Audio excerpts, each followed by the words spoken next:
जब हम देश की आज़ादी के लिए शहीद हुए क्रांतिकारियों का जिक्र करते हैं तो हमारी जुबान पर भगत सिंह, राजगुरु, सुखदेव, नेताजी सुभाष चंद्र बोस, पंडित राम प्रसाद बिस्मिल, महात्मा गांधी और ऐसे अनेकों हजारों लाखों क्रांतिकारियों का नाम आता है जिन्होंने अपनी भरी जवानी देश की आज़ादी के लिए न्यौछावर कर दी।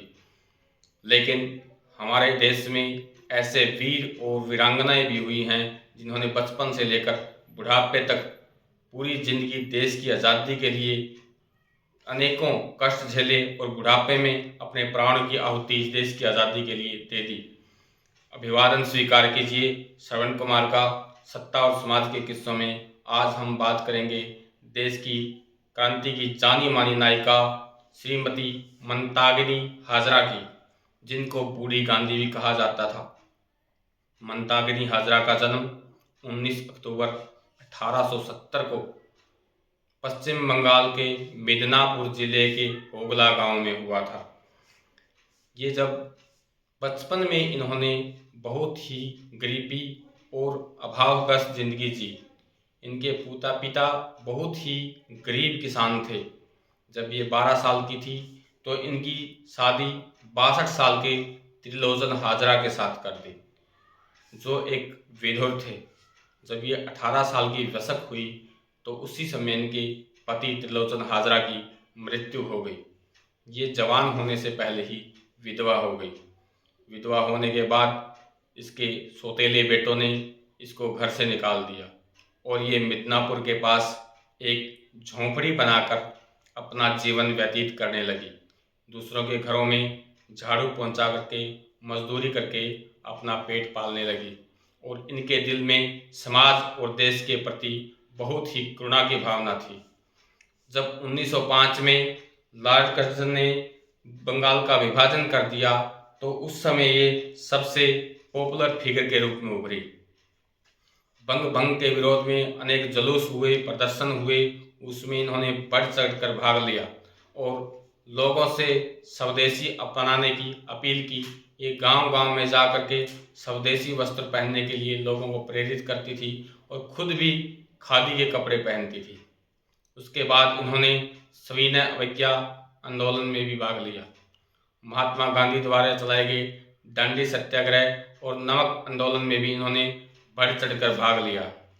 जब मजदूरों और किसानों के से बेवजह का अंधाधुंध कर्ज वसूला जा रहा था तो इसके खिलाफ भी 17 जनवरी 1933 को एक देशव्यापी आंदोलन हुआ, जिसमें आपने बढ़ चढ़कर भाग लिया और आप उसकी मुख्य किरदार के रूप में रही और 6 महीने तक आपने मुर्शिदाबाद की जेल में काटे।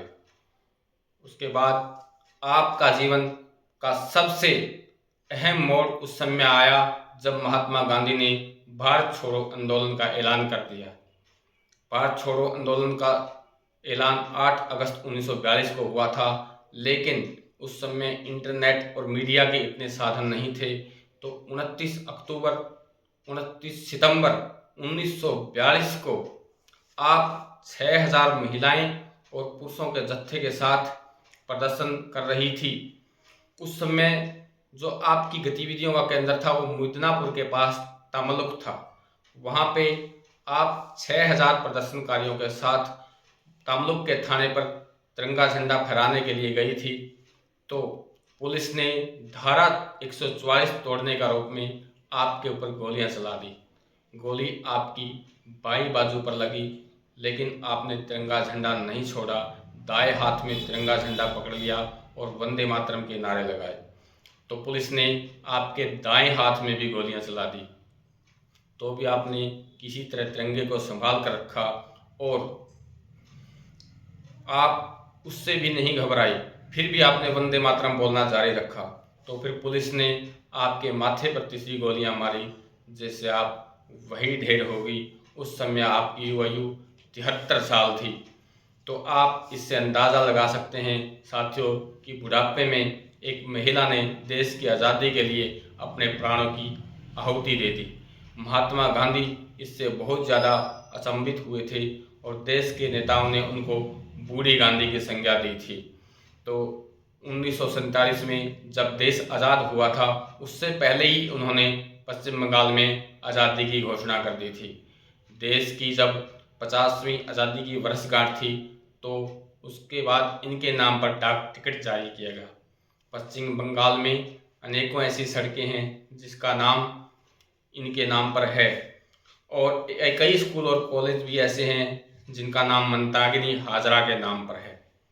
साथियों, मंदाकिनी हाजरा की ज़िंदगी, उनका जीवन हमें सिखाता है कि हमारे इरादे बुलंद हों, हौसले हों, हमारा आत्मविश्वास मजबूत हो, तो स्वास्थ्य और उम्र सिर्फ संख्या होती है।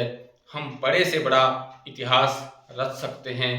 बहुत से लोग उनके बारे में नहीं जानते थे, ज़्यादातर लोग उनके बारे में नहीं जानते, और मुझे भी उनके बारे में पता नहीं था। जब देश की राष्ट्रपति द्रौपदी मुर्मू ने देश की 75वीं वर्षगांठ पर उनको श्रद्धांजलि अर्पित की, तो बहुत से लोगों को तभी उनके बारे में पता चला था। तो ऐसे भूले बिसरे नेताओं की श्रृंखला में कल हम फिर हाजिर होंगे एक और महापुरुष के किस्से के साथ। अगर आपको मेरा चैनल पसंद आया हो तो लाइक, शेयर एवं सब्सक्राइब करना ना भूलें, और अच्छा लगे तो कमेंट करके ज़रूर बताएं। धन्यवाद।